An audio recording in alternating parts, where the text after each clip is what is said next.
मन में विचार आता है कि क्या भारत के अंदर भी ऐसी सिचुएशन कभी पैदा हो सकती है जैसी इस समय इराक और अमेरिका इजराइल की हुई है। और सबने सारे राष्ट्रपतियों की कहानी का एक ही जरिया रहा है कि हमें विश्व के अगर किसी भी पेड़ को काटना हो तो 55 मिनट हम पहले शार्प करते हैं अपनी कुल्हाड़ी, 5 ही मिनट में पेड़ काटते हैं, क्योंकि विश्व में शांति स्थापित होगी तो फिर अमेरिका नहीं रहेगा। या रसिया यूक्रेन के युद्ध को 1.5 साल हो गया, क्या लगता है कब ये युद्ध का एक निर्णय आएगा कि भाई अब ये युद्ध विराम लग रहा है? लड़ाई किस बात की है?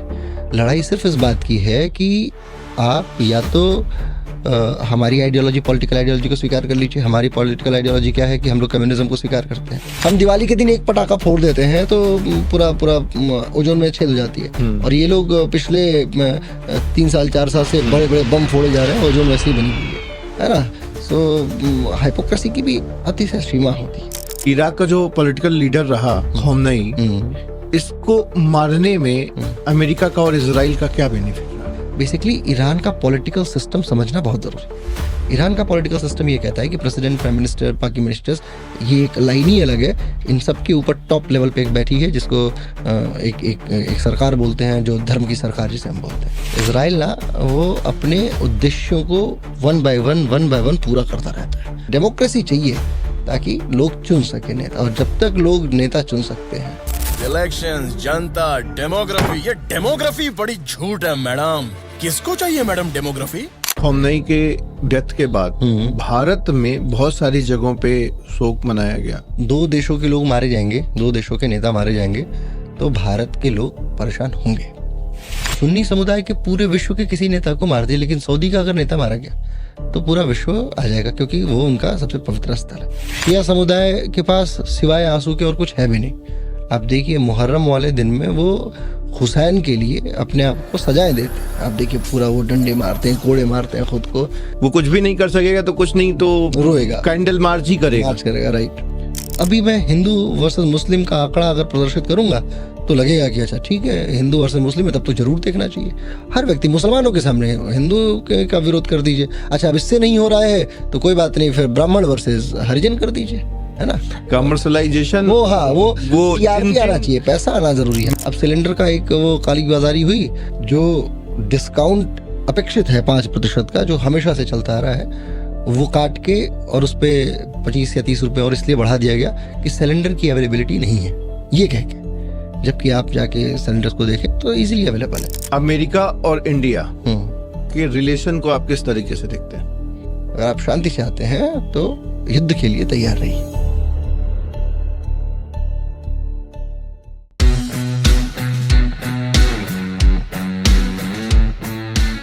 नमस्कार, मैं पुष्कर मिश्रा आप सभी का पुष्कर मिश्रा शो में स्वागत करता हूं।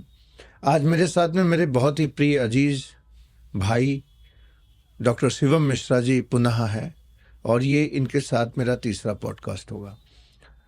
पॉडकास्ट क्या, मुझे इनसे बात करना अच्छा लगता है, और इनकी जो बातें हैं वो बड़ी इंस्पायरिंग है और यूथ के लिए बहुत बड़ा मैसेज है, समाज के लिए एक उसके उत्थान के लिए एक प्रेरणा का काम कर सकती है। तो इनसे बात करना मेरे लिए सदैव अविस्मरणीय होता है। इनकी उम्र ज़रूर कम है, लेकिन इनका अनुभव बहुत बड़ा है, और इनका जो अनुभव है वो लोगों तक जाए, ये मेरा प्रयास है। तो आपका बहुत बहुत स्वागत है। बहुत बहुत धन्यवाद सर, पुष्कर मिश्रा शो में। सर्वप्रथम मैं आपसे यही जानना चाहूँगा कि कैसा लगता है आपको हमारे शो पे आके? सर बड़ा आत्मीय भाव है। आप इसे ऐसे समझें कि आप ये पूछ रहे हो कि गंगा तुम्हें पृथ्वी पे जाना है तो तुम कहाँ से होके गुजरोगी, और गंगा शिव के जटाओं का चयन कर रही है। तो वो संबंध जो शिव की जटाओं से गंगा का है, मैं समझता हूँ कि वो आह्लादित करने वाला आनंद है, और उसका कोई विवेचन नहीं है। बेसिक बात ये है कि आपके प्रश्न इतने सार्वभौमिक और इतने उत्तरदायी होते हैं, जिसमें मैं समझता हूँ उत्तरदायित्व का द्वय सिद्धांत कार्य करता है। समाज के प्रति भी आप उतने ही निष्णात हैं जितना आप व्यक्तिगत जीवन और व्यक्तिगत लोगों के लिए। तो इसलिए मेरे लिए भी बड़े आह्लादित करने वाले विषय के तौर पर मुझे बहुत ही प्रसन्नता है कि आपको मैं बात करने का मुझे आपसे पुनः अवसर मिल रहा है। आज के समय एक बड़ा ज्वलंत मुद्दा चल रहा है जी और जिस मुद्दे ने पूरे देश और दुनिया को हिला के रखा हुआ है। जी कई बार मन में विचार आता है कि क्या भारत के अंदर भी ऐसी सिचुएशन कभी पैदा हो सकती है जैसी इस समय इराक और अमेरिका इजराइल की हुई है। तो सबसे पहला आप पॉलिटिकल साइंस के स्टूडेंट रहे जी और आपने पढ़ाई की 5 सब्जेक्ट्स में मास्टर, मास्टर 4 में कंप्लीट हो गई। 4 में कंप्लीट मार्च, डॉक्टरेट भी आपने किया। तो पॉलिटिकल साइंस के स्टूडेंट होने के नाते क्या रीज़न है इराक और अमेरिका इजराइल का जो ये वार चल रहा है इस समय?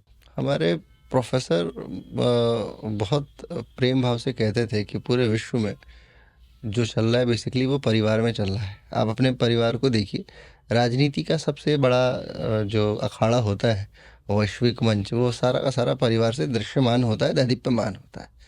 तो पूछे फिर क्या है, क्यों ऐसा होता है, क्यों लड़ाइयाँ होती हैं जनरली लोगों के अंदर?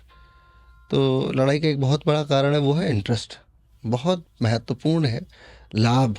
आपन भला भला जग माही, दूसरे का भला होए चाहे नहीं। अवधि में कहावत कही जाती है कि अपना भला होए, हो जाए तो हो ही जाए, दूसरे का हो या ना हो, I don't care about it.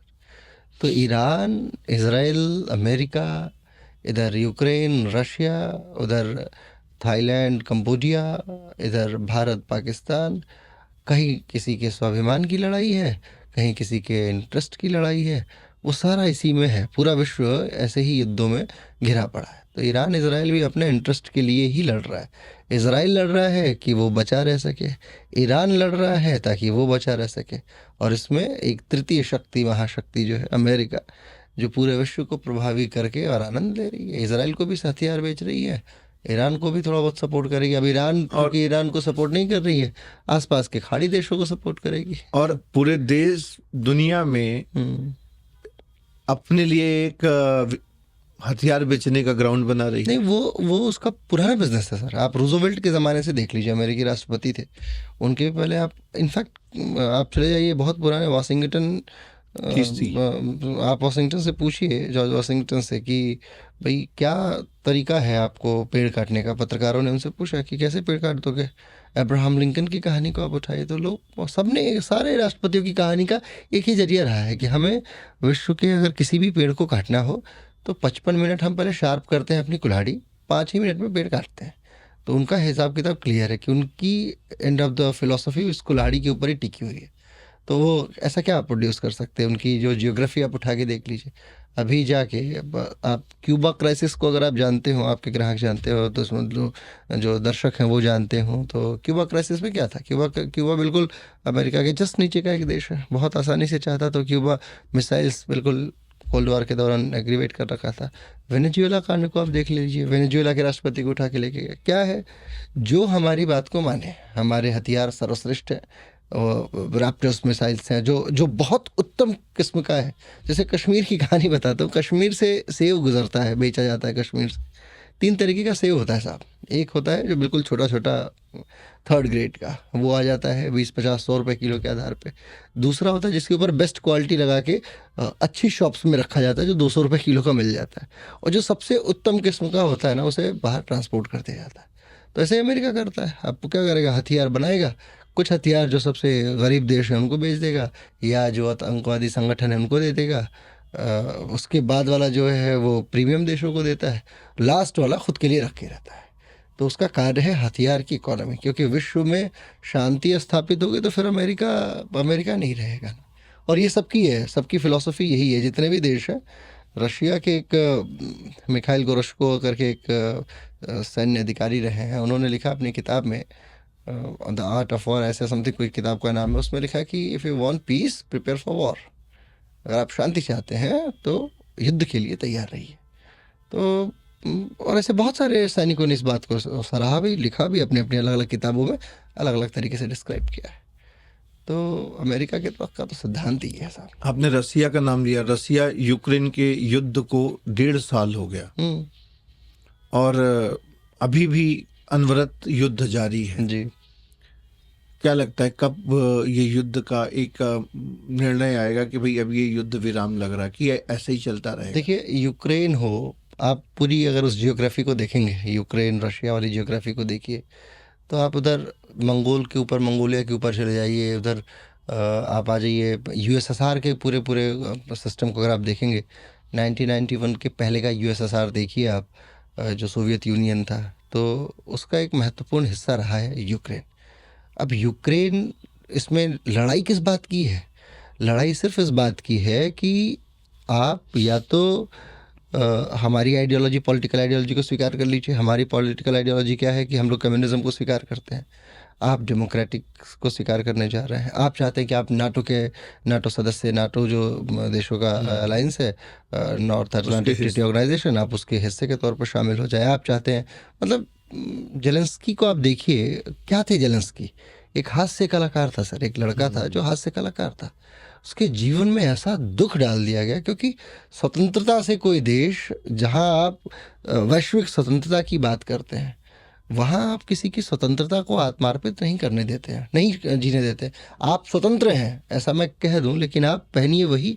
जैसे ये वैसी ही बात हो गई कि आप किसी बहुत बड़ी सोसाइटी में विला खरीदने जा रहे हैं, तो बेसिकली ज़मीन भी आपकी है, घर भी आपका है, लेकिन आप सोसाइटी के कायदे कानून से कुछ भी उसमें चेंज नहीं कर सकते, वो उनके कागज़ों पे लिखा हुआ है। वैसे ही ये स्वतंत्रता यूक्रेन को दी गई है, इस तरीके की स्वतंत्रता है। अच्छा था भारत को स्वतंत्रता पूरी तरीके से मिली। भारत जैसे चाहे सोवरेन देश के तौर पे कार्य करता है, खुद मुख्तार देश के तौर पे कार्य करता है, नहीं तो खुद मुख्तारी नहीं है। आप जाके यूक्रेन में देखिए, खुद मुख्तारी नहीं है, नहीं मिला। और ऐसे बहुत सारे देश हैं जहाँ पे जिनको खुद मुख्तारी, सोवरेनिटी नहीं मिली है। सोवरेनिटी जिसको नहीं मिलती, फिर किस बात की स्वतंत्रता है? स्वतंत्रता के लिए बहुत आवश्यकता थी। यूक्रेन और रसिया को लड़ाने में भी नाटो देशों का और अमेरिका सर, नाटो की तो बात ही छोड़िए, अमेरिका का, क्योंकि हथियार कौन देगा यूक्रेन को? आप देखिए, और सबसे बड़ी चीज़ है बेइज्जती करके देना सर। एक होता है किसी को आप सम्मान के साथ सहयोग कर रहे हैं, और एक सपोज कीजिए मैंने आपसे 100 रुपये उधार ले लिया, फिर मैं आपसे 100 रुपये ले लिया, दूसरी बार भी आप मुस्कुरा के दे दिए, तीसरी बार भी मुस्कुरा के दे दिए, चौथी बार मुस्कुरा के दे दिए, पांचवी बार दे दिए, छठी बार में आपसे मैं 100 रुपये लेने के लिए नहीं, मैं आपको थैंक यू बोलने के लिए पब्लिकली आया भी, और आप मुझे बोल दिए कि अरे यार तुम कोट पैंट पहन के नहीं आते हो, किस तरीके के आदमी? यही हुआ जेलेंस्की के साथ में। जेलेंस्की गए और वहाँ के पत्रकारों ने उनसे पूछा कि आप मतलब टी शर्ट में घूम रहे हो, ये क्या तरीका है? ये वही वाली बात है, व्हाइट हाउस में ये वही वाली हाल है कि चाणक्य जिसने अपनी शिखा खोल दी थी, बोला शिखा मैं नहीं बांधूंगा अनटिल अनलेस मैं तुम्हें बर्बाद ना कर दूं। जेलेंस्की कोट पहनने को नहीं, मेरे देश के लोग बर्बाद हो रहे हैं और मैं किस तरीके का देश प्रेम हूँ। नेशनलिज्म के विषय में, it's all about nationalism sir, and I want to tell you कि जब आप नेशनलिज्म के कॉन्सेप्ट को जाके पढ़ेंगे तो रविंद्रनाथ टैगोर बेशक सारे मामलों में अलग तरीके के व्यक्ति थे, लेकिन नेशनलिज्म को बहुत गजब डिफाइन करते हैं, जिसको जेलेंस्की फॉलो करता। रविंद्रनाथ टैगोर नेशनलिज्म को कहते हैं कि ऐसा है कि ये राष्ट्रवाद एक तरीके का चूरन है साहब जो आपको दिया जा रहा है। मतलब बहुत सारे लोगों ने कहा है, आप जाके देखिए, मैं अरविंदो को देखिए, अरविंदो सोसाइटी, अफीम जैसा वर्ड यूज किया। अरस्तु ने बेसिकली कहा कि धर्म एक अफीम के समान है और ये राष्ट्रवाद के लिए बहुत अच्छा ग्राउंड तैयार कर देता है। तो वो राष्ट्रवाद के संदर्भ में हम दिवाली के दिन एक पटाखा फोड़ देते हैं तो पूरा ओजोन में छेद हो जाती है, और ये लोग पिछले 3 साल 4 साल से बड़े बड़े बम फोड़े जा रहे हैं, ओजोन वैसे ही बनी हुई है ना। सो हाइपोक्रेसी की भी अतिशय सीमा होती है। अब बची बात यूक्रेन की और उसमें हाथ की, तो आई एग्री विद यू कि इसमें अमेरिका का पूरा हाथ है, क्योंकि फिर हथियार बेचेगा कहाँ पे? और बेइज्जत करके बेचता है, उधार दे के बेचता है। यूरोप से अभी यूक्रेन, उसकी इकॉनमी में बहुत बड़ा सपोर्ट सिस्टम यूरोपियन यूनियन का भी है, यूरोप वाले लोग भी उसको सपोर्ट करते हैं। डेमोक्रेसी चाहिए ताकि लोग चुन सके नेता, और जब तक लोग नेता चुन सकते हैं। इराक का जो पॉलिटिकल लीडर रहा खोमेनी, इसको मारने में अमेरिका का और इजराइल का क्या बेनिफिट रहा? सर रेडिकलिज्म जानते हैं आप? जैसे मान लीजिए मैं आपसे बोलूं कि मेरे परिवार के सबसे मुख्य सदस्य को, जो सारा ब्रेन है, जिसको लोग जानते हैं, जिसने अपने जीवन का 70-80 साल लगा दिया है, और बेसिकली आप ऐसे समझें कि खोमेनी एक पोस्ट होती है। आप ऐसे समझें जैसे दलाई लामा एक पोस्ट है, खोमेनी एक पोस्ट है। उलेमा होते हैं, उलेमाओं के ऊपर, उलेमा यानी most knowledgeable person in Shia ideology, उनमें भी जो टॉप लेवल के होते हैं, तो खोमेनी उन्हें बोला जाता है, खामनेई एंड खोमेनीस। तो रहतुल्लाह खोमेनी थे कि इनके पहले, वो बड़े विद्वान व्यक्ति थे। इराक में जाके कतर, ओमान, जॉर्डन और इधर बहरीन वगैरह कई सारे देशों में यात्राएं की उन्होंने। और जब ये ईरान की क्रांति हुई थी उन दिनों में 79 के बाद से ख़ास करके बहुत हद तक अपनी आइडियोलॉजी को सेट करने में वो सफल रहे थे। तो उन्हीं की लेगेसी को कंटिन्यू करते हुए खोमनेई आए।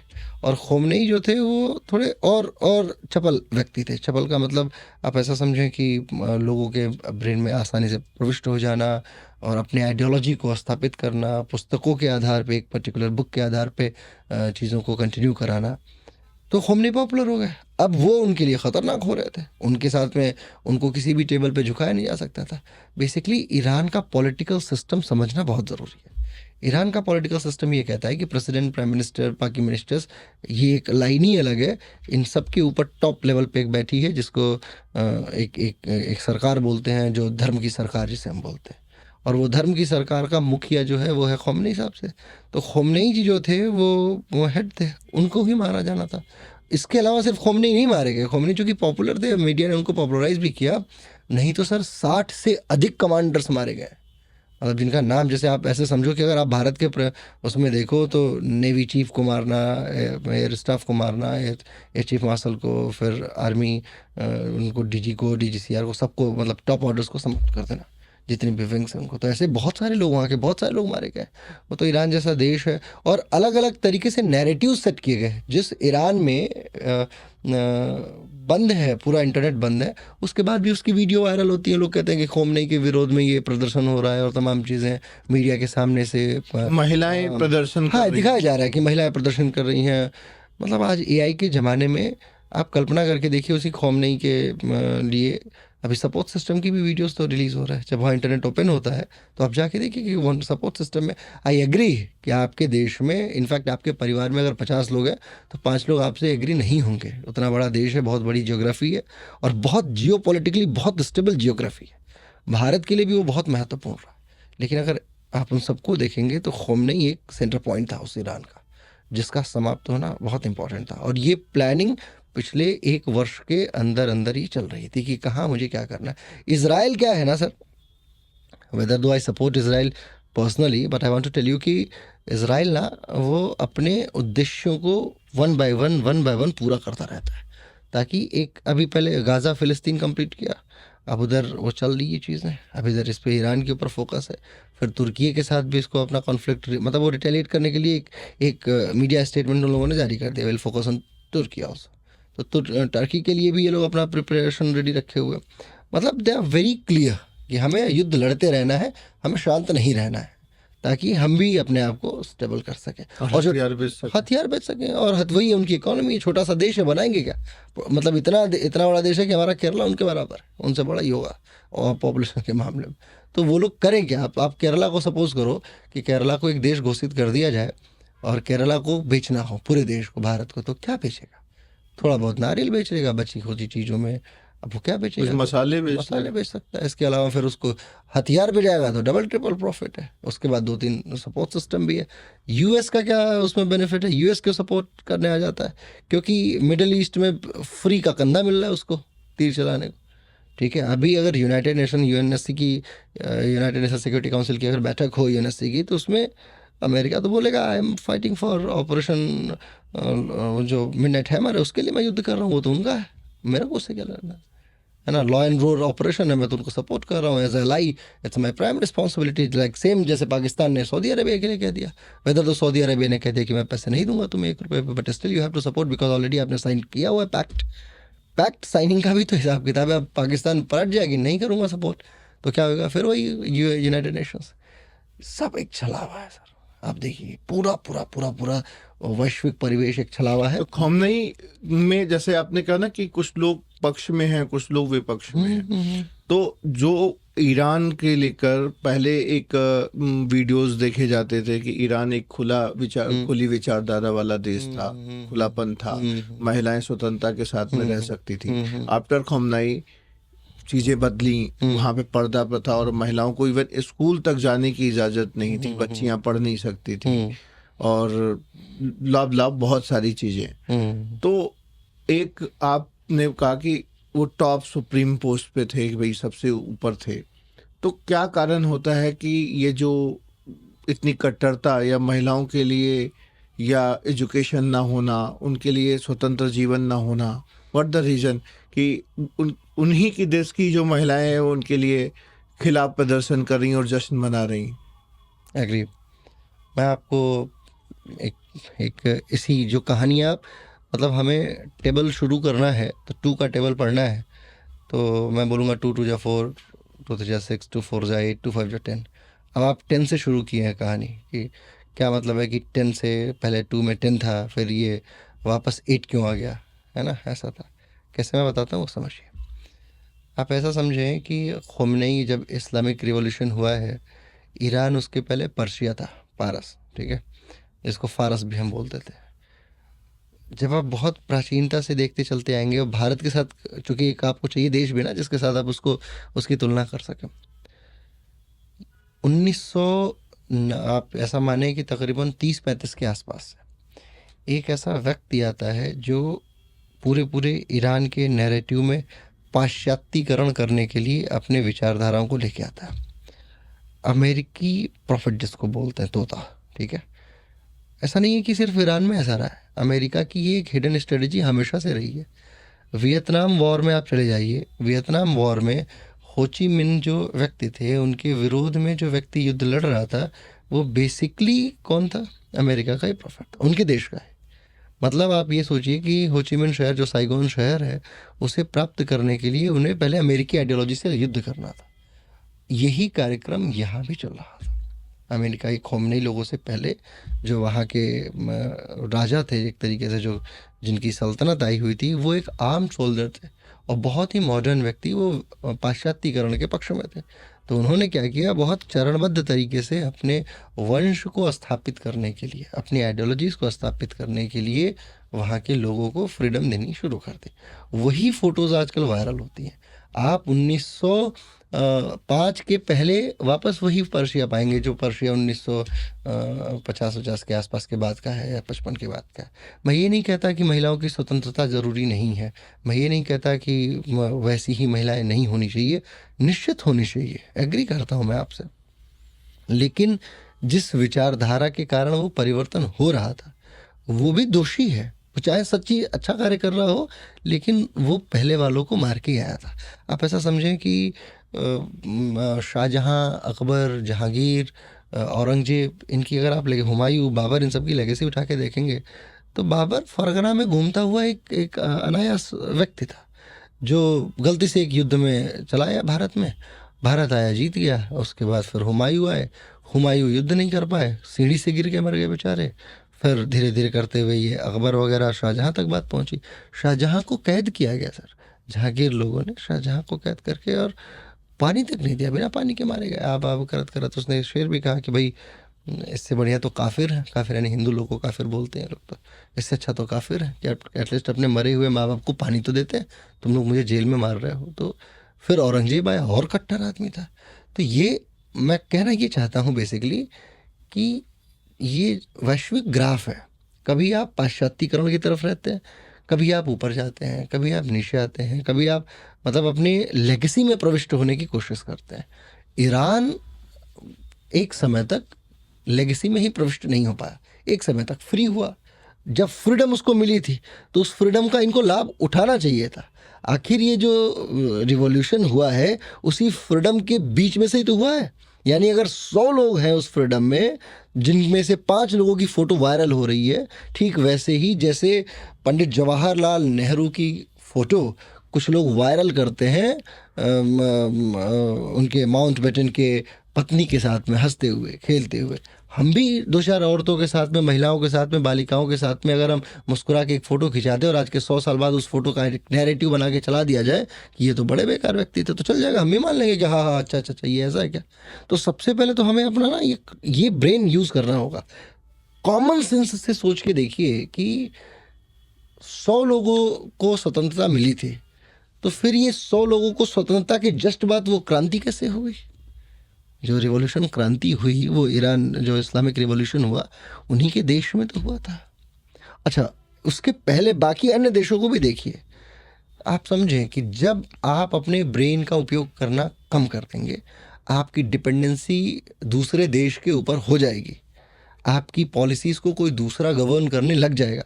पहले अंग्रेज जब आते थे ना, तो वो अपनी पूरी ह्यूमन वेव एक फॉर्मेशन होती थी। ह्यूमन वेव का मतलब लोग ही चले जाते थे, सैनिक वैनिक लेके जहाज पे अपना बोरा बंदूक रखा, पहुंच गए, देश पे आक्रमण किया, उसको अपना कंट्रोल कर लिया, फिर सबको मार दिया, पैसा कमाने लगे, जैसे हम भी रहे हैं, भारत भी रहा है, 1947 में फ्री हुआ। अब वैसा युद्ध नहीं होता सर, अब अपने देश में ही रहते हैं। वो आपके देश में जाके आपके लोगों को ब्रेन वाइज वो खरीद लेते हैं। मतलब आप सिर्फ शरीर आपकी, मन आपका, फेस आपका, काम आप मेरा ही करोगे। तो यही हुआ ईरान के अंदर। ईरान इस्लामिक क्रांति से पूर्ववत में वैसा ही हो चला था, पाश्चात्य हो चला था। जिसने अपनी संस्कृति को छोड़ा उनके साथ में परेशानियां हुई, वापस ईरान संस्कृति की तरफ चला। ईरान में खोमेनी के डेथ के बाद भारत में बहुत सारी जगहों पे शोक मनाया गया। इवन हमारा लखनऊ, उसमें दिल्ली, सब जगह शोक मनाया गया। तो जिन लोगों को पता ही नहीं था, जो पॉलिटिक्स से बड़े दूर हैं, ये खोमेनी कौन है भाई, तो ईरान में का कोई लीडर डेथ होती है उसकी, उसको मारा जाता है, भारत में इतना बड़ा प्रभाव, 2 देशों के लोग मारे जाएंगे, 2 देशों के नेता मारे जाएंगे, तो भारत के लोग परेशान होंगे। तुर्की का खलीफा मारा गया था, तब भी परेशान हुए थे, और शिया समुदाय का नेता मारा जाएगा तो भी परेशान होंगे, और सुन्नी समुदाय का नेता मारा जाएगा तो भी परेशान होंगे। सुन्नी समुदाय के पूरे विश्व के किसी नेता को मार दिया, लेकिन सऊदी का अगर नेता मारा गया तो पूरा विश्व आ जाएगा, क्योंकि वो उनका सबसे पवित्र स्थल है।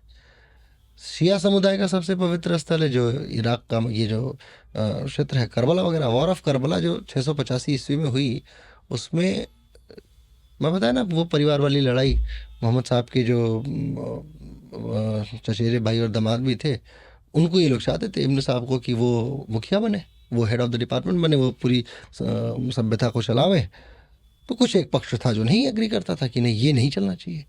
तो जिन लोगों में एक साथ में ये समुदाय 2 हिस्सों में बटा, तो जो दूसरा हिस्सा है उसका हेडक्वार्टर्स इराक ईरान वाला हिस्सा पड़ता है। करबला जो है इराक का बॉर्डर पड़ता है, तो वहाँ के सबसे जो विद्वान लोग होते हैं वो ईरान वगैरह के आसपास के।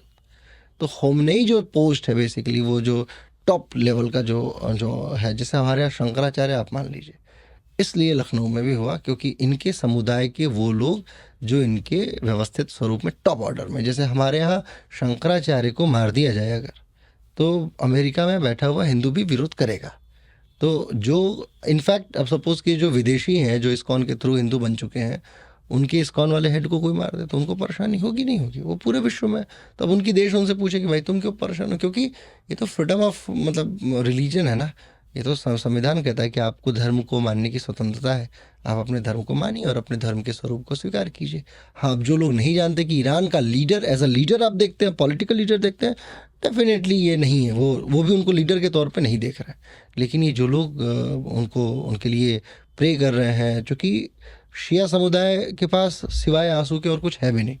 आप देखिए मुहर्रम वाले दिन में वो हुसैन के लिए अपने आप को सजाएं देते हैं। आप देखिए पूरा वो डंडे मारते हैं, कोड़े मारते हैं खुद को, ताकि उनके साथ जो हुआ, उनकी मैयत पे जो हुआ, उनके जब वो महरूम हो गए तो उसके कष्ट को ही आज भी भोगते हैं और रोते हैं उनके लिए, उनको मिस करके, उनको एक आइडियोलॉजी समर्पित करते हैं, उनको एक ग्रीव, एक पेन, एक सौरो वो समर्पित करते हैं। तो वही ग्रीव, पेन, सौरो वो शिया समुदाय के लोगों ने यहाँ पे किया। अब लखनऊ 2026 में आप जस्टिफाई कर रहे हैं, यही 1680 में ये अलग लखनऊ था, यहाँ शिया समुदाय के लोग थे, ईरानी लोग रहते थे। आज भी दुर्रानी ईरानी दुनिया भर के लोग हैं। स्मृति ईरानी जो थी, अंत का ईरानी शब्द, मेरे से किसी ने पूछा क्या ये भी ईरान से तो नहीं है, स्मृति ईरानी। लेकिन अगर आप ट्रेस करके जाएंगे तो ये जो सरनेम्स है ना, ये आपके लेजिस्लेचर को बहुत डिफाइन कर ही देते हैं एटलीस्ट एट द एंड कि आप किस नैरेटिव से आए हैं। तो दुर्रानी जो समुदाय है यहाँ भारत में, जितने मुसलमान आए हैं, खान हो गए, जो अफ़गानी लोग होते थे उनका अलग है, टर्किश लोग भी आए हैं, फ़रगना बाबर का वो मुगलिया सल्तनत भी आई है अपने यहाँ लखनऊ में। जो शान वाली व्यवस्थाएँ रही हैं, लखनवी शान, वो भी एक समुदाय रहा है। तो इसलिए कुछ लोग बेसिकली पूरे मुसलमानों में 10 से 15% भारत में जो नैरेटिव इसके लिए दिखाया गया, वो तो सर जो न्यूज चैनल्स मीडिया ने नेताओं जो का नैरेटिव दिखाया हाँ। कि बिल्कुल सही बात कह रहे हैं कि भाई निश्चित तौर पे अगर कोई भारतीय के साथ में ऐसा हो तो अमेरिका में बैठा हिंदू या जापान में बैठा है हिंदू परेशान होगा, इसमें कोई डाउट ही नहीं है। वो कुछ भी नहीं कर सकेगा तो कुछ नहीं तो रोएगा, कैंडल मार्च ही करेगा, मार्च करेगा, राइट। तो वैसे ही उन्होंने भी किया, वही किया है। और इसके अलावा और कर भी क्या सकते हैं। 10 से 15% मुसलमान हैं ऑलरेडी, वो खुद ही आपस में एक दूसरे के बहुत बड़े शत्रु हैं।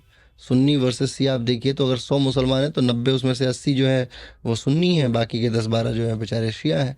शियाओं में भी उसमें भी कई सारा हिस्सा बटा पड़ा है, सुन्नियों में भी कई हिस्सा बड़ा है थी, अलीगढ़ी है, बरेलवी हैं, है ना, और ऐसे ऐसे ऐसे करके दुनिया भर की उसमें भी शाखाएं बटी पड़ी हैं। फिर उसके बाद जातियां हैं, इंटरकास्टिज्म, उसमें बहुत सारी चीज़ें हैं। ये फला जाती हैं कि ये खटिक है, ये अहमद है, ये बरेलवी है, ये खान है, ये अंसारी है, तमाम तरीके का लेवल है इसमें। तो देखिए अगर आप मतलब एक इंटेलेक्चुअल में बात आपको बताऊं, पढ़ी लिखी बात सर, तो अगर आप देश में हैं, भारत में हैं, तो मतलब मुझे लगता है कि मीडिया चैनल्स आपदा को अवसर में बदल देती है। बस ये उनको ये पता है कि मसाला मिला, हाँ, कि उनको ये पता है कि एक आम आदमी को मुझे कैसे प्रदर्शित करना है। क्योंकि दूर किसी शहर में चाय की दुकान पे भी वो न्यूज़ चैनल चल रहा होगा जहाँ के लोगों को जियो पॉलिटिक्स से कमर्शलाइजेशन हर जगह, लोग कैसे देखेंगे आपको। अभी मैं हिंदू वर्सेस मुस्लिम का आंकड़ा अगर प्रदर्शित करूंगा तो लगेगा कि अच्छा ठीक है, हिंदू वर्सेस मुस्लिम है, तब तो जरूर देखना चाहिए। हर व्यक्ति मुसलमानों के सामने हिंदू का विरोध कर दीजिए, अच्छा अब इससे नहीं हो रहा है तो कोई बात नहीं, फिर ब्राह्मण वर्सेस हरिजन कर दीजिए, है ना। कमर्शलाइजेशन वो टीआरपी आना चाहिए, पैसा आना जरूरी है। मेरे से किसी ने कहा कि न्यूज चैनल्स वगैरह, तो मैंने कहा वो जमाने चले गए जब पत्रकार खादी का झोला लेके चलते थे। हाँ। आज पत्रकार BMW में चलते हैं। आप ही का एक कोट मुझे याद आ रहा है कि अखबार लिखने से पहले मेरा नहीं, किसी ने बोला है, मैंने तो उसी को नरेट किया था। पहले अखबार छपता था, फिर बिकता था, फिर अब अखबार बिकता है, फिर छपता है। तो यही ऐसा न्यूज का भी है, ऐसा ही न्यूज का ऐसा न्यूज का है। तो न्यूज वगैरह पे बहुत रिलाई ना करो। बाकी जो आपकी जनता पॉडकास्ट आपका देखती होगी वो खुद ही जान जाती होगी कि क्या है जियो पॉलिटिक्स।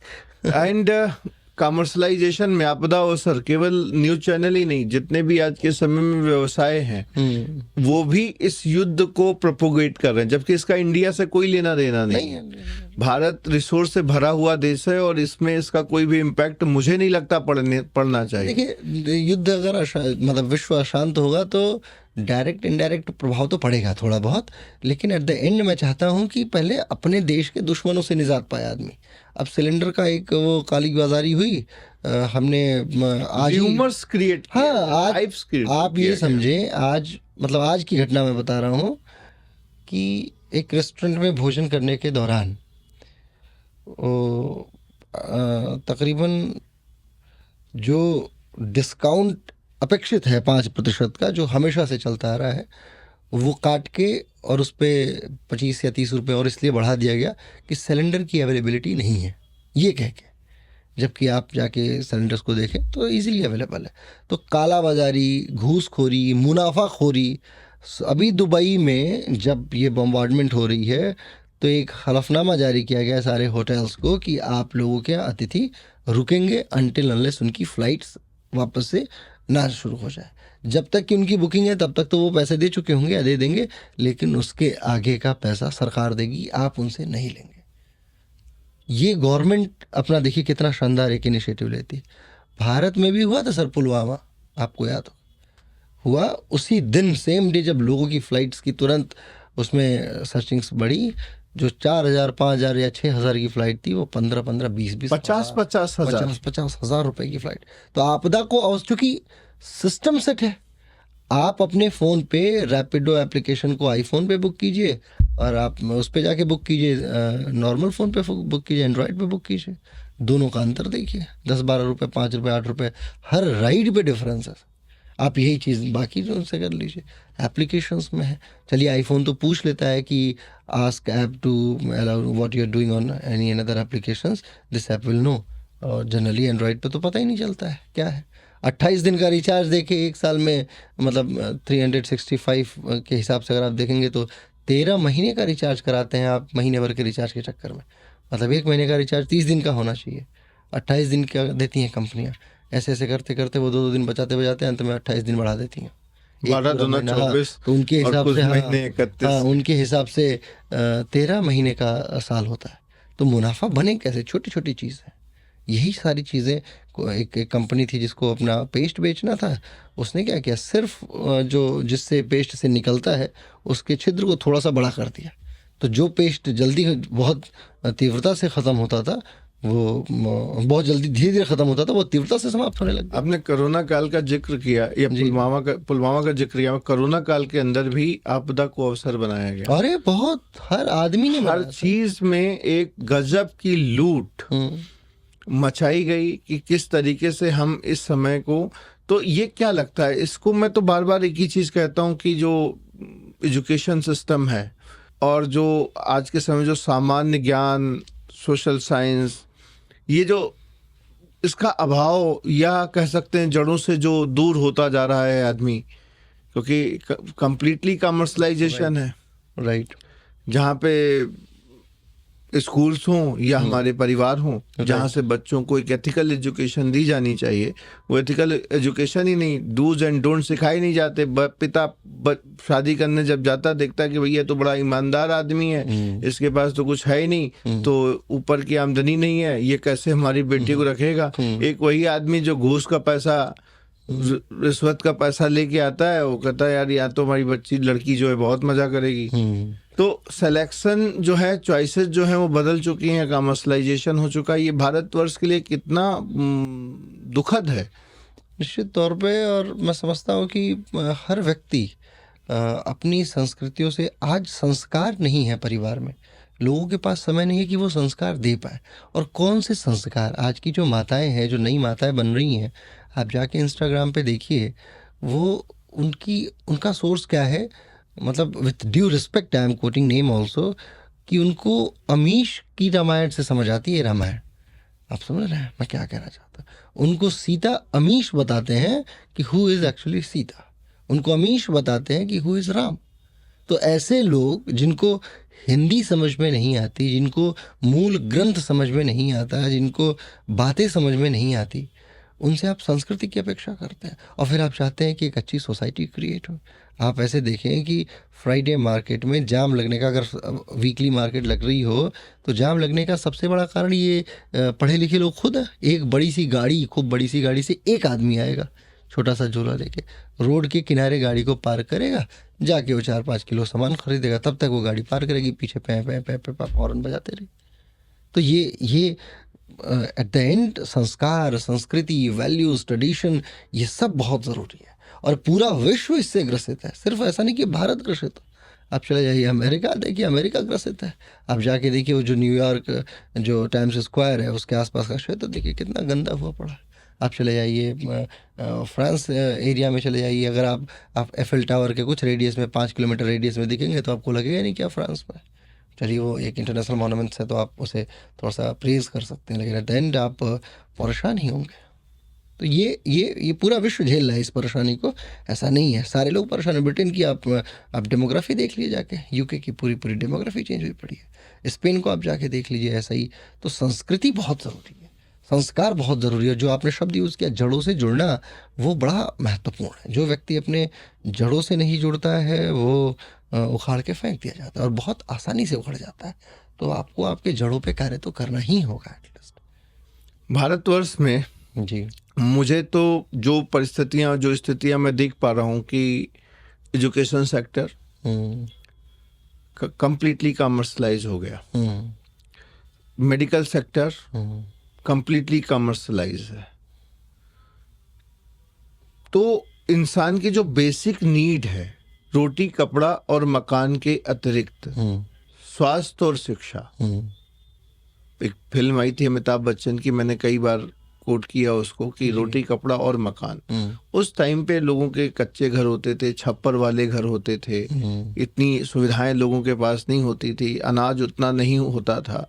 तो जब फिर हरित क्रांति लाई गई, अनाज हुआ, उसके बाद कपड़े पहनने को उतने नहीं होते थे, मील्स लगे, कपड़ों का आया, तो रोटी कपड़ा और मकान की तो जो फुलफिलमेंट था वो हो गया। हम्म, उस एवज में जो चीज उस गुरुकुल परंपरा थी या जो शिक्षक होते थे वो एथिक्स के साथ बंधे होते थे। होते थे, राइट।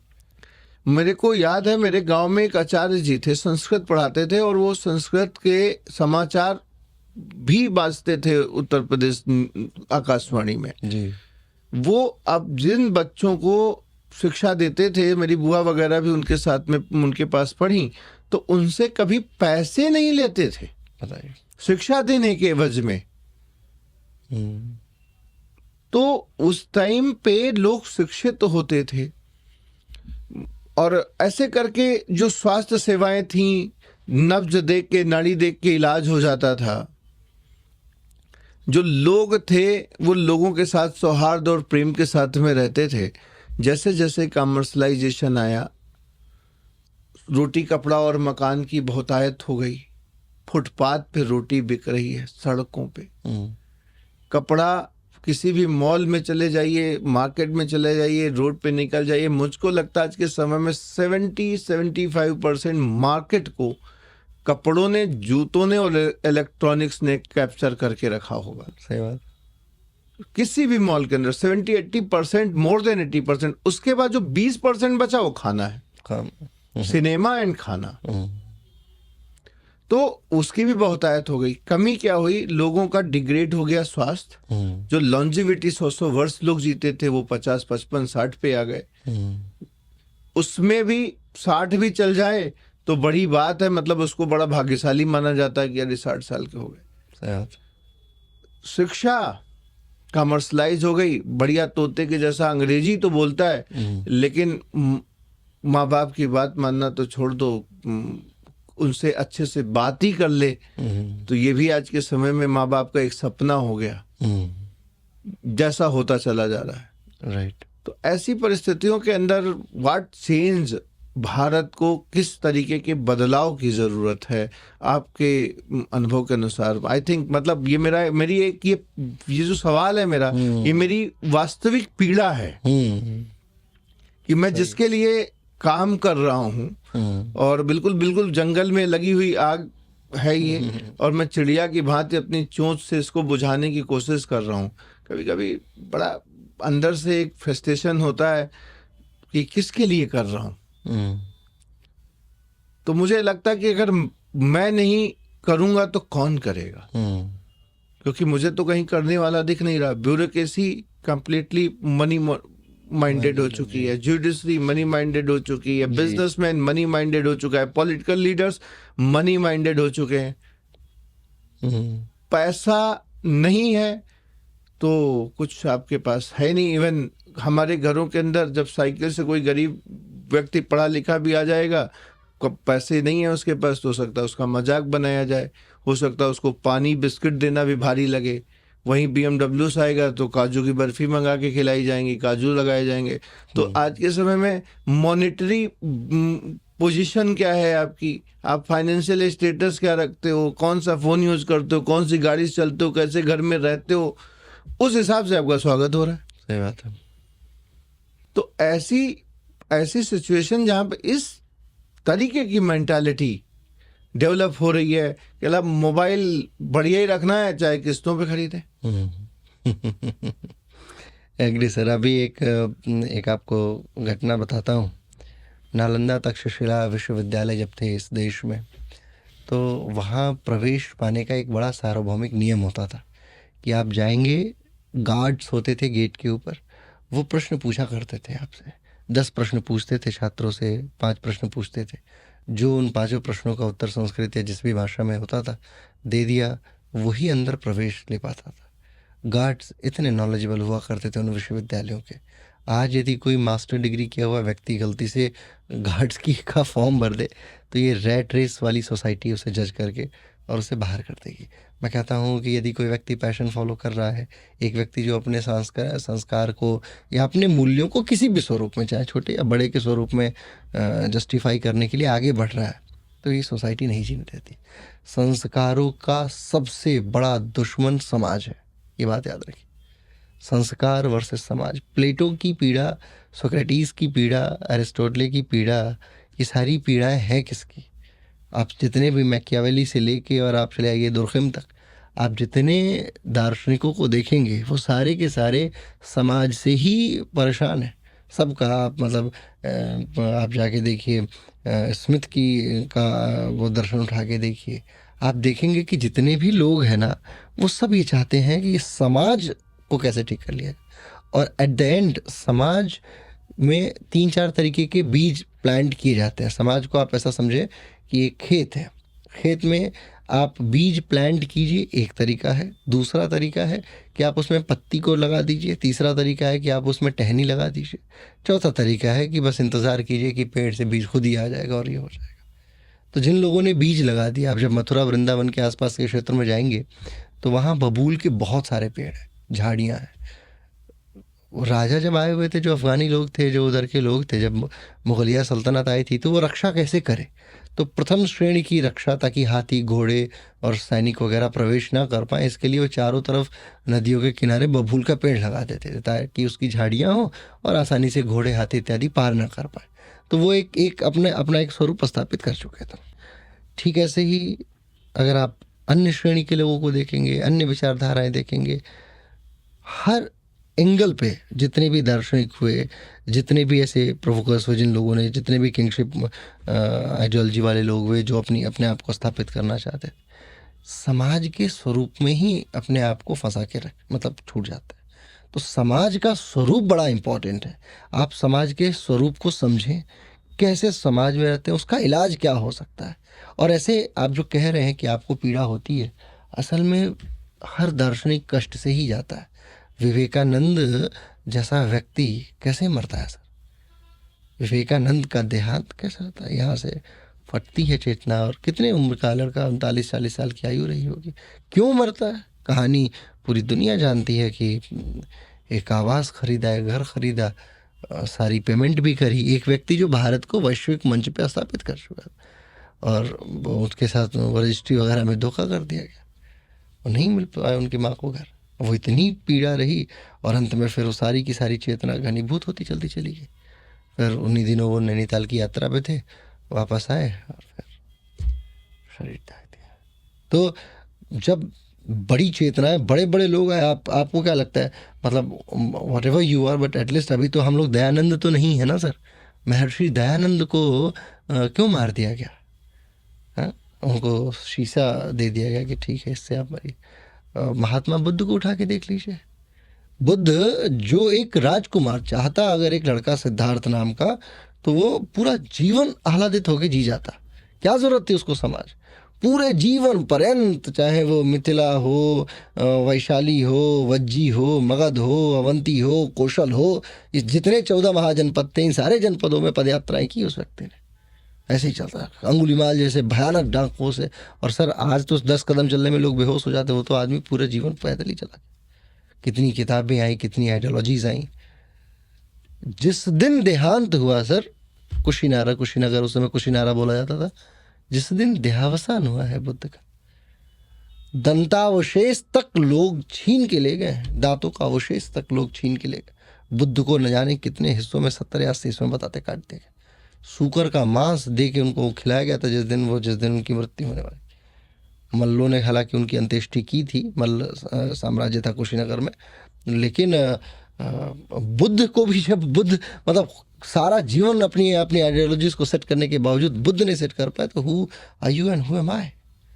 हम क्या कर सकते हैं फिर? हाँ, एक कार्य जरूर कर सकते हैं सर। मैं समझता हूँ कि बुद्ध को राहुल को ठीक कर देना चाहिए था।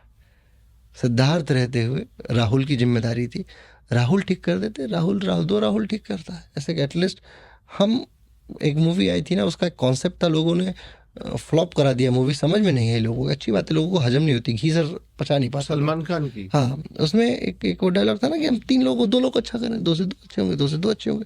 वो समझ में नहीं आएगा सर। आप किसी को बोलेंगे ना कि मैं भाई साहब ये बनाता हूँ, ये पानी बनाता हूँ, and this is very good for you, तो मुझे क्या लगेगा कि इसमें आपका ज़रूर कोई फ़ायदा होगा। आप बिना फ़ायदे, क्योंकि मेरे दिमाग में भर दिया गया है कि बिना फ़ायदे के ये दुनिया चलती ही नहीं है। Profit making, profit rat race चल रही है सबको, मतलब excellence, top availability, ideological upgradations, हम अपने इतिहास की तरफ देखते नहीं हैं। और बुद्ध सिर्फ इतने पे नहीं छोड़ दिए गए सर, बुद्ध इसके बाद बुद्ध की आइडियोलॉजी कई हिस्सों में बटी, कई सारी संगतियाँ हुई हैं। कनिष्क के समय संगति हुई और तीन चार संगतियाँ हुई, और बुद्ध 2 हिस्सों में हीनयान महायान में बंटता है। ऐसा नहीं कि जैनियों में ऐसा नहीं हुआ, ऐसा नहीं कि इसमें अपने सनातन परंपराओं में ऐसा नहीं, 1000 हिस्सों का हिसाब किताब। तो आप कल्पना करके देखिए कि, और जितने लोग हैं, जितने भी धर्मगुरु हैं, जितने भी लोग हैं, ये सब समाज सुधारक हैं। लेकिन आपको समाज को सुधारने के लिए अगर किसी अच्छे से धर्मगुरु को आमंत्रित करना है, so with due respect of every religion, मौलवी, मौलाना, ये फादर और बाकी अपने यहाँ के आचार्यगण, एवरीवन, वो एक बढ़िया सा अमाउंट चाहिए उनको, अच्छा रहने की बिल्कुल 5 स्टार व्यवस्था चाहिए, है ना, 2-3 सिक्योरिटी गार्ड्स चाहिए, आएंगे आपके यहाँ 10 दिन अगर रुकते हैं तो उसका अलग उनको चाहिए, फंड्स चाहिए। क्या कर रहे हैं? आपके बेसिस पे समाज सुधार रहे हैं। आपके किए हुए पाप को काटने के लिए they are doing some mantras, है ना, कि वो चलिए वो चैंटिंग कर रहे हैं, वो बपतिस्मा एक होती है परंपरा, उसको फॉलो कर रहे हैं। तमाम तरीके की परंपराएं सारे धर्मों में, हर व्यक्ति। और हम बटे क्यों हैं? हमारा बटे का मतलब हम क्यों नहीं समझ पा रहे इन बातों को? एक बहुत पढ़ा लिखा व्यक्ति स्पिरिचुअलिटी और डिवोशन में अंतर नहीं फाइंड आउट कर पाता है। What is spirituality, at the same time what is devotion, we don't know actually कि ये दोनों चीज़ें क्या हैं। प्रथम भक्ति संतन कर संगा, द्वितीय भक्ति मम कथा प्रसंगा, गुरुपद पंकज सेवा, तीसर भक्ति अमान, ये सब आपके शास्त्रों का स्वरूप रहा है। तो किस समाज को आप स्वीकार करने जाते हैं? मर्यादा पुरुषोत्तम राम बेचारे अंत में एक कॉन्फ्लिक्ट में फंस के हटा दिए गए। कृष्ण जिनका जीवन मथुरा में बीता, पूरा का पूरा बचपन एक आदमी छोड़ के द्वारिका बसाया, अंत में द्वारिका डूब गई एक एरोनियस कॉन्सेप्ट के कारण से, एक मैसेज के कारण से। एरर मैसेज ही था। गांधारी के पास वो मैसेज गया क्या था? एरर मैसेज था कि जैसे मेरे 100 बच्चे रोए, तेरी द्वारका भी उन्हीं आंसुओं के सैलाब में डूब जाएगी। डूब गई। And it did nothing. He says okay माँ, आई एक्सेप्टेड योर कर्स, मैं स्वीकार करता हूँ आपके कर्स को, आपके श्राप को। तो जब कृष्ण नहीं छूटे, राम नहीं छूटे, खुद बुद्ध नहीं छूटे, घनानंद ने दिया, क्या तो नाम था उसका जिसने इनको महर्षि दयानंद को दे दिया, वो जहर दे दिया, वो नहीं छूटे, राजा राम मोहन रॉय नहीं छूटे, विवेकानंद नहीं छूटे, तो फिर हम और आप we are nothing sir, we are nothing. But yes, what we can do, at least जितने हमारा जोन जो है ना, हम अपने समाज के लिए कुछ करते रहें। हमारा जोन जितना है, वी हैव टू थिंक, हमें वो एक अच्छी वाइब्स क्रिएट करते रहनी है। कोशिश करते रहें, कोशिश थोड़ा बहुत अपने स्तर पे करते रहें। हाँ, अगर आप सिद्धार्थ हैं, with due respect, if Siddharth, तो बुद्ध बनने के चक्कर में आप समाज के लिए मत जाइए, खुद के लिए चले जाइएगा। अगर बुद्ध बनना है खुद के लिए, देन गो हिमालय, खुद बन जाओ, समाज के लिए मत जाइएगा। यही बात ये दार्शनिक नहीं समझे, पता नहीं, मतलब as a philosopher I also want to convey my message to this world कि मैं कभी इस दुनिया को सुधारना नहीं चाहूँगा। I never want to convey my message to anyone कि तुम सुधर जाओ, बिगड़ो, तुम जितना बिगड़ सकते हो बिगड़ लो, मेरे को कोई फ़र्क नहीं पड़ता है। क्योंकि मेरे को फ़र्क पड़ेगा अगर मैं बहुत अच्छा करूँगा तो भी तुम खामी निकाल लोगे, क्योंकि तुम वही सोचोगे जो तुम्हारी नियति, तुम्हारा प्रारब्ध, जो तुम्हारी आइडियोलॉजीज है। तो मैं क्या नियतिवाद को फॉलो करता हूँ? मैं क्या प्रारब्धवाद को फॉलो करता हूँ? क्या मैं प्रगतिवाद विचारधारा का हूँ? क्या मैं रूढ़िवादी व्यक्ति हूँ? ये सब किताबी बातें हैं कि मैं इसको फॉलो कर, मैं अपॉर्चुनिस्टिक हूँ। आप समझिए, मेरी अपॉर्चुनिटी ये कहती है कि मुझे आपको ठीक करने का मौका मिल रहा है, आइदर डायलॉग और डिप्लोमेसी। पॉलिटिकल साइंस के हम पॉडकास्ट पे बैठ के डायलॉग डिप्लोमेसी का उपयोग ना करें, और सिर्फ अगर हम आइडियोलॉजिकल बातें करेंगे तो फिर बेकार है। तो dialogue and diplomacy is very important thing. मेरे को पता है कि अगर मेरे को बात मेरी मनवानी है तो मैं मनवा ही लूँगा, और वो उसके लिए चाहे मुझे साम दाम दंड भेद, हमारे यहाँ सिद्धांत है, 4-5 और भेद है, यूनान में चले जाइए। लास्ट मैं सवाल आपसे पूछना चाहूँगा, प्लीज़। अमेरिका और इंडिया के रिलेशन को आप किस तरीके से देखते हैं?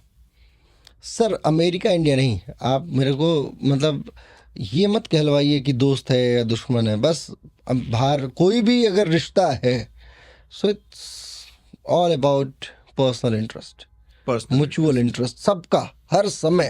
हर समय सारे देश एक दूसरे से अलग इसीलिए होते हैं, उनका पर्सनल इंटरेस्ट है। 1000 देश बने, चाहे लाख देश बने, चाहे करोड़ देश बने, वो सब बढ़ते जाएंगे पर्सनल इंटरेस्ट पे। भारत में आपको क्या लगता है, मौका दीजिए, बस आप ऐसे करें कि हाँ जी किसको किसको देश बनाना है। मैं आपको गिना दूं, उधर वो नॉर्थ वाला हिस्सा है खालिस्तान, पंजाब बोलेगा खालिस्तान बना दो, हम एक अलग देश बना के दे दो। तुर्कमेनिस्तान, अफगानिस्तान, कजाकिस्तान वैसे ही खालिस्तान हो जाएगा। इधर चले आइए आप आसाम में 1947 में जब वोटिंग हो रही थी तो आसाम के लोगों ने वोट किया था कि हम अपना अलग ही देश चाहते हैं, ठीक है। फिर आप उधर जामनगर वाले एरिया में चले जाइए, सौराष्ट्र वाले लोगों का अलग अपना कॉन्सेप्ट है। मतलब पहले तो राज्य लोगों को चाहिए, कुछ को तो अपना देश ही चाहिए अलग तरीके का। दक्षिण भारत वाले लोग अपना अलग चाहते हैं, 7 सिस्टर्स अपना अलग चाहते हैं। तो सबको अपना अपना चाहिए, सबको अपना चाहिए, सबका अपना इंटरेस्ट है। और कुछ लोगों के जैसे हम और आप, तो चलिए एक मंच है हमारे पास कि हम अपनी बातें कह पा रहे हैं समाज के सामने, समाज सुन पा रहा है, लेकिन समाज अपनी बातें कहाँ कहे। समाज के लिए भी तो कोई एक ऐसा होना चाहिए। न्यूज़ चैनल वाले तो एक नैरेटिव चला के पूरी दुनिया में फेंक देते हैं। अब इन्हीं को वापस अगर उन तक फेंकना हो तो ये क्या कर सकते हैं।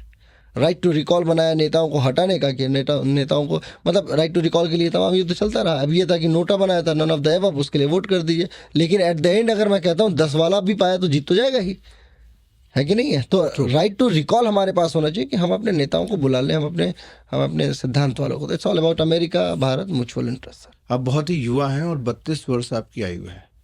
एक युवा माइंडसेट के हिसाब से अगर आपको देश चलाना हो तो किस तरीके की व्यवस्था आप देश में लेके आना चाहेंगे? देखिए, सबसे पहले मैं युवाओं के मतलब एज अ यूथ मैं हमेशा ये बात कहता हूँ कि युवा वायु का उल्टा होता है। आप ऐसा समझें, एक व्यक्ति जिसकी विचारधारा है, चूँकि देश चलाना एक बहुत छोटी चीज़ नहीं है, परिवार चलाना बड़ा कठिन कार्य है, देश तो चलाना क्या ही। और हर जगह हर आदमी अलग विचारधारा में। आप जब टॉप पे बैठते हैं तो आपके शत्रुओं की कोई कमी नहीं होती। जो आपके साथ का व्यक्ति है वही आपका सबसे बड़ा शत्रु साबित हो सकता है और किसी भी समय साबित हो सकता है। अलाउद्दीन खिलजी और जलालुद्दीन खिलजी की कहानी को आप बाखूबी जानते हैं। जितने भी ये मुगलिया सल्तनत से लेके जितने भी आप टॉप ऑर्डर्स के लोग हैं, सबको देखें। तो मैं इतिहास से सीखने वाला व्यक्ति हूँ सर। मैं चूँकि छात्र हूँ तो मैं इतिहास को बहुत करीब से अपना मित्र मानता हूँ और पूछता हूँ। जब भी मेरे सामने कोई प्रश्न आता है तो मैं इतिहास से पूछता हूँ कि क्या इसका उत्तर तुम्हारे पास है, और निश्चित तौर पर मैं उत्तर प्राप्त कर लेता हूँ। युवाओं के पास में एक युवा हुआ था, उसकी कहानी मैं आपको कोट करता हूँ, आप समझ जाएंगे कि मैं क्या कहना चाहता हूँ। मोहम्मद बिन तुगलक, एक युवा हुआ, मोहम्मद बिन तुगलक। युवा क्या, आइडियोलॉजिकल युवा उसे कह लीजिए। तुगलक वंश का एक बेहतरीन शासक था। उसको जानते हैं जनता क्या कहती है, मतलब इतिहास उसे क्या कहता है? उसे रक्त पिपासु कहता है। उसे कहता है कि ये मूर्ख था। मतलब आप इतिहास में जाइएगा और जितने वंशों की, गुलाम वंश हो, खिलजी वंश हो, तुगलक हो, सैयद हो, जितने भी वंश हैं, आप सारे वंशों को उठा के पढ़िएगा। मोहम्मद बिन तुगलक से ज़्यादा विद्वान व्यक्ति कोई नहीं था, ज़्यादा विद्वान कोई नहीं था। लेकिन उसकी सारी जो उसकी प्रोग्रामिंग थी, वो दिल्ली, जैसे बोलते ना कि कहाँ जा रहे हो, दौलताबाद जा रहे हो क्या, वो राजधानी को दिल्ली से दौलताबाद ले गया था सर, ताकि वो एक ऐसे सेफ जोन में अपनी कैपिटल बना सकेगा जहाँ पे कोई आक्रमण ही ना हो सके। राजधानी दिल्ली है, बहुत आसानी से अफगान से आने वाला आक्रमण जो है, अफगान पाकिस्तान होते बहुत आसानी से दिल्ली तक पहुँच जाता था उस समय का आक्रमण। उन दिनों तो अफगान पाकिस्तान अलग संरचना में था। वो दौलताबाद ले गया, महाराष्ट्र के पास में, ठीक है। उसने एक दौड़ने वाली आर्मी बनाई थी कि ठीक है, कोई चीज़ संदेश भेजना है तो बहुत तेज़ कैसे भिजवा सकते हैं। तो एटलीस्ट वो अपने दिमाग के हिसाब से सारी चीज़ें खुद सोचता था, और दुनिया, उस इतिहास ने उसे बोला कि ये तो बड़ा ख़तरनाक आदमी, इसको हटाओ, ये तो पागल आदमी, जबकि सबसे विद्वान आदमी था। युवा परिवर्तन करना चाहते हैं। एट द एंड युवाओं ने परिवर्तन किया, एक रैपर को बैठा रखा है। अभी देखिएगा जनजी वालों ने नेपाल के अंदर बालन शाह को, अब देखिए बालन शाह क्या करते हैं, वो भी तो एक युवा ही है और युवाओं का ही चहेता है। युवाओं का चहेता ग्राउंड क्या है इन बेवकूफ़ युवाओं का किसी व्यक्ति को अपना मानने का? Quality sir. मैं indeed Balan Shah is a very fantastic person, बहुत अच्छा, लेकिन इज अ सिंगर ना। उनसे आप पूछिए कि सारे गामा पादा निशा क्या होता है, he know very well about this. आप उनको संगीत विभाग का अध्यक्ष बना दिए, सूट्स हिम। आप उनको पीएम बना दिए, पॉलिटिक्स में चले जाइए। उत्तराखंड के एक मुख्यमंत्री हुए, दामी जी से पहले थे, बड़े, मैं नाम नहीं ले रहा हूँ, बड़े जानने वाले थे, मैं उनको व्यक्तिगत भी जानता था। थोड़े दिन में रिजाइन कर दिया सर, उनसे नहीं सहा गया। पहाड़ी आदमी बहुत राजनीतिक प्रेशर को नहीं झेल पाता। तो एज ए युवा जब मैं जाने ये चीज़ें करने जाऊंगा तो मैं वही कहूँगा कि आप मेरे दर्शन को स्वीकार कर लीजिए। मैं बुद्ध बनाना चाहते हैं मुझे, तो मैं शुद्ध बुद्ध बन जाऊंगा, मैं निकल जाऊंगा या तो पहाड़ों पे, और नहीं अगर मुझे आप दूसरा बुद्ध चाहते हैं तो मैं सिर्फ अपने कुछ लोगों को, अपने राहुल को ठीक कर जाऊं, इतना मेरे लिए पर्याप्त है। Wonderful, thank you very much. आपका बहुत बहुत आभार, धन्यवाद। बहुत ही कंस्ट्रक्टिव आपने डिस्कशन किया और मैं ऐसा ही चाहता हूं, क्योंकि पॉजिटिविटी स्प्रेड हो जी, क्योंकि निगेटिविटी तो वैसे ही बहुत विद्यमान है, बहुत यत्र तत्र सर्वत्र है और शाश्वत है। निगेटिविटी सोर्स विहीन है सर, ये बात मैं आपको बता दूं, निगेटिविटी सोर्स विहीन है। और जो चीज़ें जो पॉजिटिविटी है ना, उसको सोर्स की आवश्यकता पड़ती है। हमेशा ये मैं बात कहता हूँ कि लाइट जल रही है, सोर्स के कारण जल रही, अंधेरा तो यहाँ बाय डिफॉल्ट है, यही सत्य है। निगेटिविटी शाश्वत है। तो आपने जो पॉजिटिविटी स्प्रेड की है, मुझे उम्मीद है कि बहुत सारे लोगों को इससे बहुत फ़ायदा मिलने वाला है, और निश्चित रूप से बहुत सारे थॉट आपने ऐसे दिए हैं जो ये पॉडकास्ट सुनेगा वो सोचने के लिए ज़रूर मजबूर होगा। मेरे को एक बात बहुत ही खास लगी कि मेरे पास कोई सवाल होता है तो मैं इतिहास से पूछता हूँ और इतिहास मुझे उत्तर दे देता है। जी, तो निश्चित रूप से ये एक बड़ी गूढ़ बात है और इस बात को जरूर आगे जाना चाहिए। बहुत बहुत आपका धन्यवाद एक बार पुनः हमसे बात करने के लिए। मुझे उम्मीद है कि लोग इस पॉडकास्ट को जरूर पसंद करेंगे। Thank you.